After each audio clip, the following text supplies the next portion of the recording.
Good day and greetings from the Great White North. My name is Prickly Poo and welcome to day 295 of a Year of Change.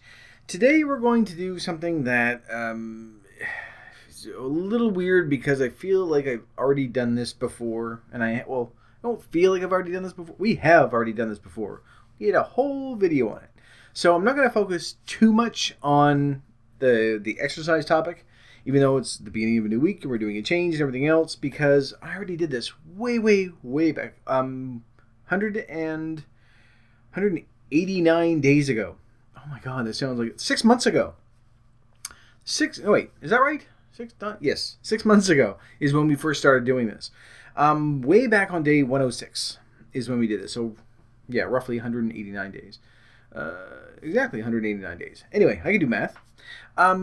Way back on day 106, that's when we first started bumping things up to moderate exercise. And I sort of want to touch on that again because we're just trying to get back to where we were. And some of you may have continued on. Some of you may have continued to improve. There are some that have either started late or they jumped in late or we let it go and we haven't exercised as much as we should. So that's why I sort of want to revisit this. But I'm not going to go through the whole thing again because all the information is there. I'm going to leave information in the description below, so we'll be okay. But I will touch on it a bit. But first, this being the beginning of a new week, we need to do our weigh-in. So weigh yourself 3 times. Take the highest number.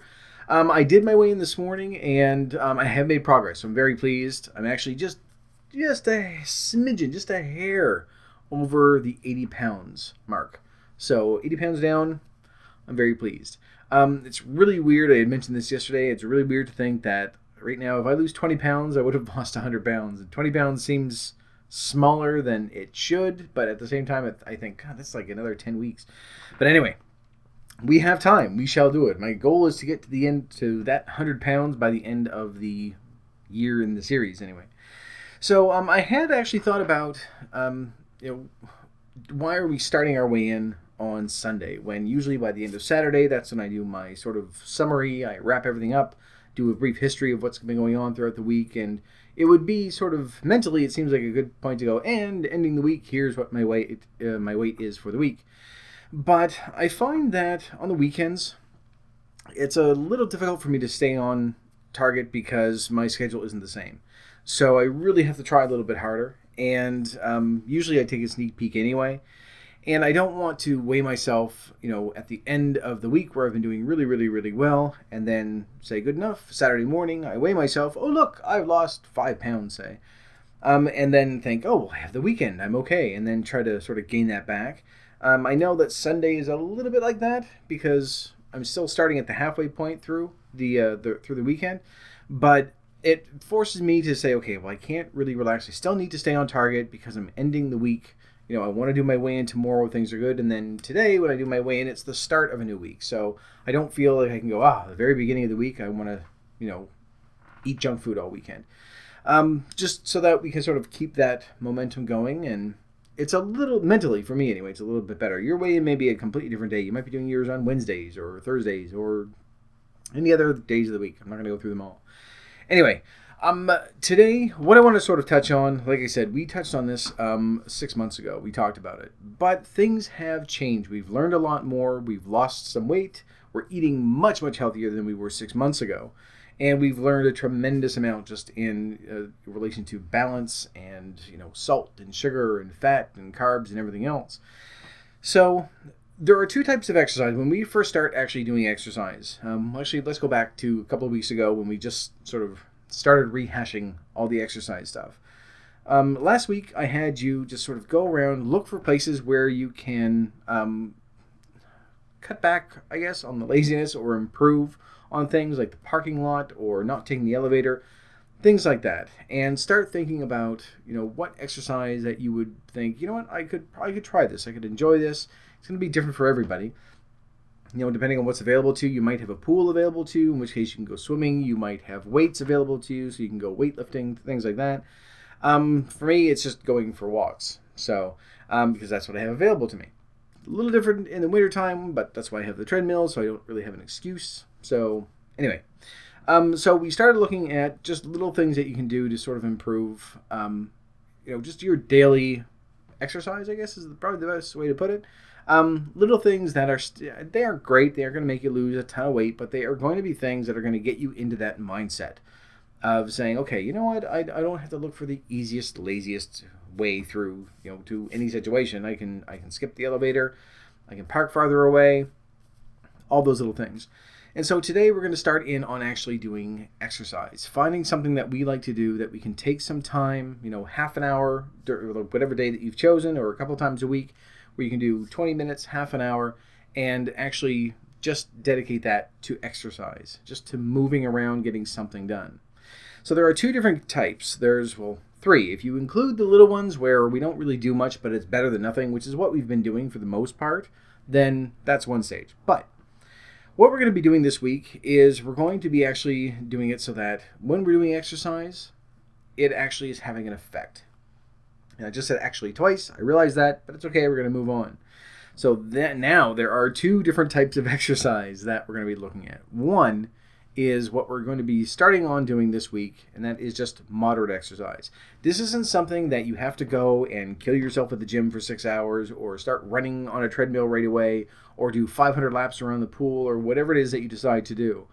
This is mainly just to get your body used to the fact that you are moving strictly for the sole purpose of moving. You're not being chased by a predator, you're not, being attacked by an axe murderer, you're just moving, your heart rate is getting up because you're doing it just for the sake of doing it.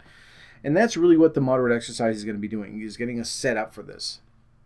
Now, for me, when I first started doing it, moderate exercise for me was, probably getting in a bit. Doing the 1 kilometer an hour walk, just sort of moseying along for half an hour or so, that was moderate exercise. And there are a number of different ways you can, if you have a heart rate monitor or something like that, you can go by that and sort of judge all those things, but I want to sort of stay away from that because I don't want you to have to go out and buy anything. I don't want you to have to think, okay, well, I need to time this and this and this. You're going to know if you can hear your heartbeat and it's going really, really fast or really, really loudly and you feel lightheaded, you're probably doing too much. So a lot of what we're going to be doing is just sort of going by how you're feeling.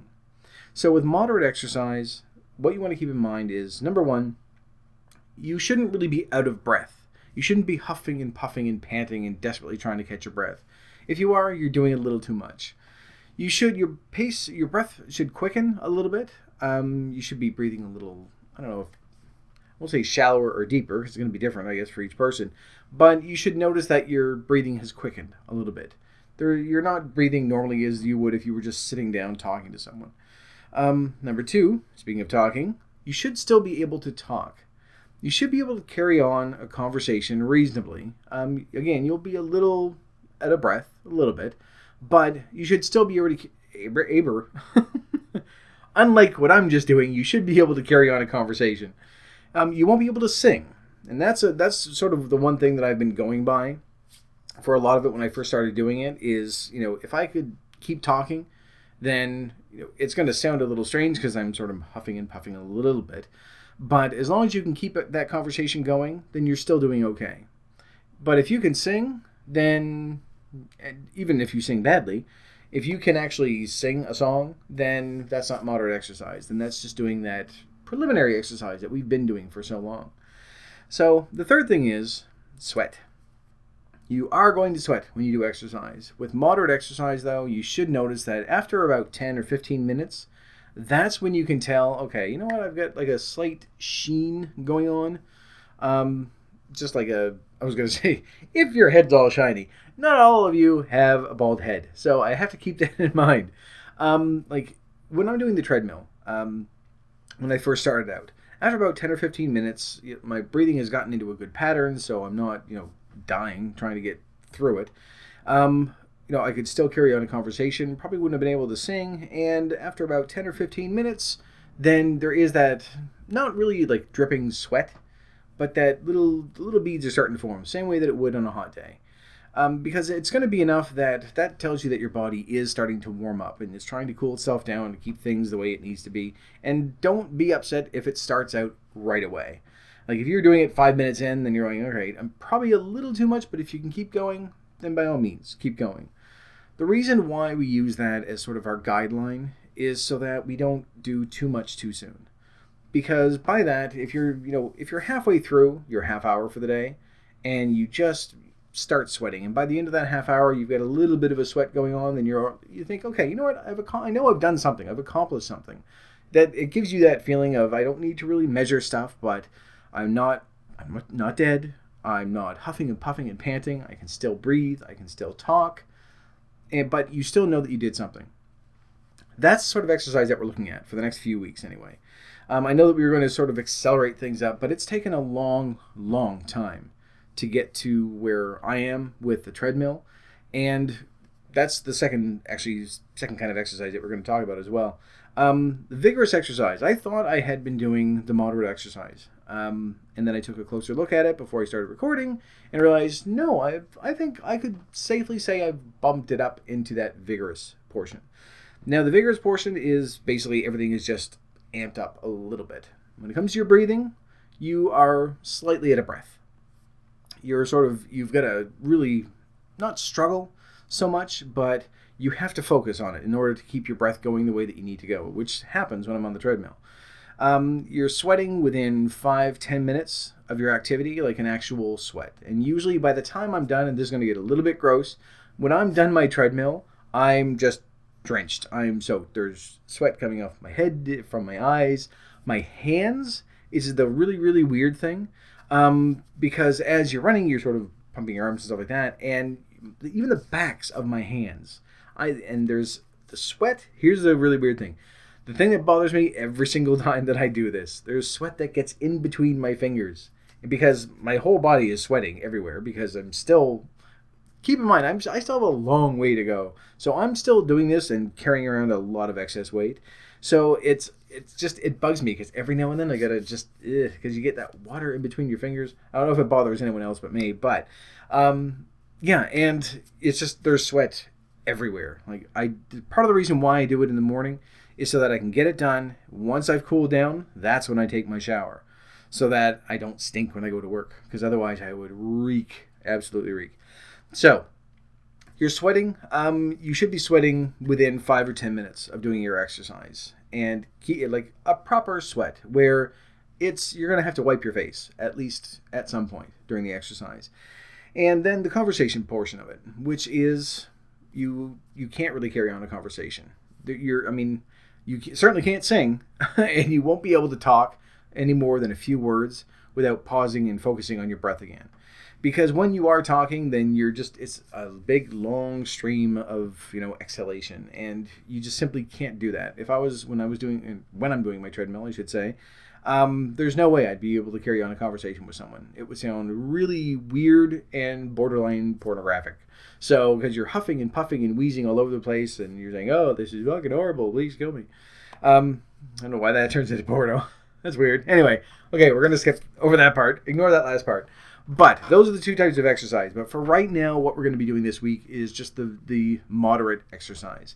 Because even the moderate exercise, if you're doing, say, half an hour, once or twice a week, and as we start bumping that up, then you're going to sort of make that part of your routine. You'll get it up to 2 or 3 times a week. And some of you are already doing it, which is great. Some of you are doing the vigorous exercise now. Keep going. Don't sort of backslide into what we're doing now.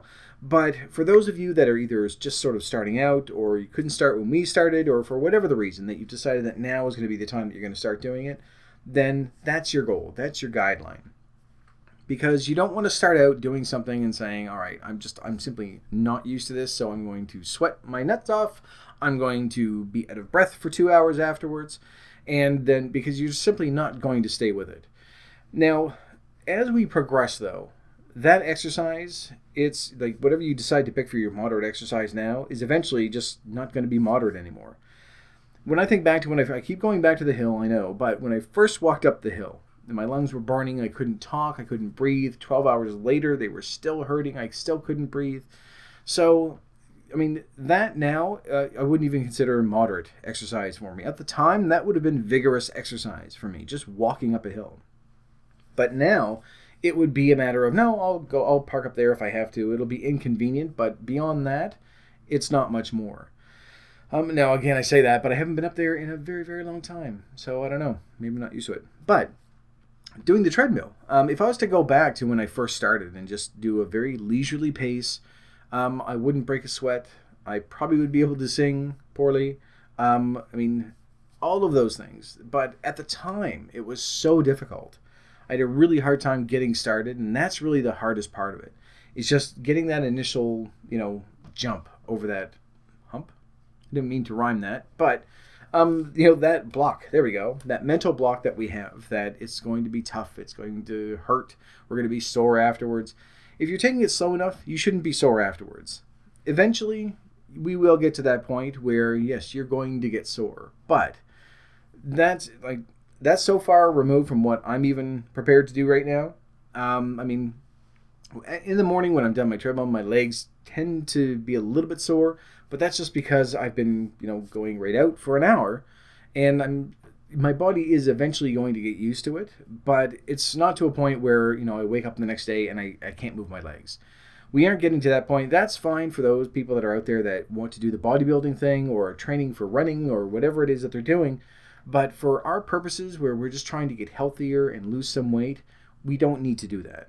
We just need to get to a point where our body is used to exercising. So whatever you pick now, and it's going to take some time to sort of get into that groove for this week, some of you are going to start out and you're going to go, I did a little too much. Some of you are going to start out and think, I could probably do more. It should be fine. It's going to take some time to find, aside from the exercise that you want to do, that level where you're going to be, okay, I'm content with this. I know that I'm still getting some benefit out of it. I'm not just fooling myself, but at the same time, I'm not going to just be sick afterwards. And, because I have known someone who has run on the treadmill until they threw up, which I think is very stupid. And I told them that, and we're still friends. So it's okay. So we don't want to get to a point where you're just push all the way through. We are trying to start things off very slowly. The same thing that we did with food. And for those of you that, have been doing that and have sort of bumped up to that vigorous portion of it, stick with what you're doing. This really is for those of us that have either sort of fallen a little bit behind or jumped in the middle. We didn't get the benefit of, having a year, of having the 295 days all the way up to this point of, learning all that stuff. So that's it for this week. Find something, during the week that you're going to enjoy, number one. Not necessarily enjoy, but something that you won't hate. I don't know if any of us are going to get to a point and go, I absolutely love this so much. If you do, then great. But for the most part, it's going to be something that you're going to be able to say, you know what, I could do this every day. And you will get used to it. And then at that point, it's just a matter of tweaking it throughout the week so that you can find is that at the end of the week, you can say, okay, I know what my schedule is. I can do half an hour of this. I need to go at this pace. I need to make sure that this is happening and I'm doing this. And at this mark, I'm probably going to start sweating a little bit. So once we have that moderate exercise, that's when we know that we're getting some benefit out of it. And more than anything, this isn't going to, you aren't going to see pounds start shedding like crazy. You aren't going to see a huge drop in the weight that you're losing. You're probably going to maintain. We haven't even really been tracking our exercise the past few weeks, or I haven't anyway, for quite a while. And that was sort of part of what we were doing as well, which is why this seems a little bit redundant. But we aren't going to be tracking this. We aren't going to be adding stuff in to say, okay, well, then I have an extra 500 calories that I can eat throughout the day. We have our food where it needs to be. We're going to stay at whatever your regular goal is without the exercise. We're going to stay there. And then with this is just sort of adding extra stuff in there. So don't be surprised if you're doing this throughout the entire week and you look back and you think, all right, well, I didn't lose any extra. I may have gained, I may have lost, I may have stayed the same, whatever the situation is. Eventually, your body will get used to it. It becomes routine, and again, like everything else, we will see the numbers go down. I'm 20 minutes into this already. I'm sorry. I really tried, but I think I've done everything I need to do. So I'm going to put the description in the links, or I do this every single time. I'm going to put links in the description below. They're the same links from day 106. So I was just going to say, you know what, you can go to 106 and go look at it again, but that's really up there with clickbait. It's like, go look at day 106, there's boobs. So I'll just put the links in the description below so that you can go in and see them again. And it gives you a little bit of a definition as to the moderate and the vigorous. The vigorous ones, don't worry, that's a long way away. We will be touching on that before we go at the end of the year, though. But for right now, I want to sort of build up to where we should be. And the vigorous thing is really for those of us that are going, all right, the moderate isn't working anymore. By the time, and it's because you'll reach that point where moderate is too little, vigorous is too much. But you can't really get over that little bump. Like, how do I describe it? The only really frame of reference that I have is the treadmill. That I thought, okay, well, when I'm walking, 4 kilometers is a little too slow. I find that I'm keep walking. I have to slow my pace down in order to really match it. And 5 kilometers is a bit too quick. So I'd rather err on the side of a bit too quick so that I can quicken my pace so that I can keep going so that I'm at the right spot, rather than me slowing down a bit, and then because my regular pace is a bit faster than that. So it's going to be the same if that makes any sense. I don't think it does. Probably not. But when you find your exercise, whatever it is that you decide to do, your moderate exercise eventually is going to fall by the wayside. It's going to get to that point the same way that, not taking the elevator and getting a different parking spot is going to be. So you're going to need to improve on that a little bit. And then you're going to get used to that again, and that's going to sort of fall back. And then you will get to a point where you think, I'm really getting into vigorous exercise territory, and that's at the point that we're going to sort of revisit this, take another look at it, and say, okay, should we do like a huge leap or a couple of quick little jumps, little bunny hops over to where we need to? But that's a long way away. For right now, though, I'm going to leave this video here, so thank you very much for watching. If you liked it, please poke the like button for me. And in the meantime, keep yourself warm and fuzzy, and I will see you in the next video. Bye-bye.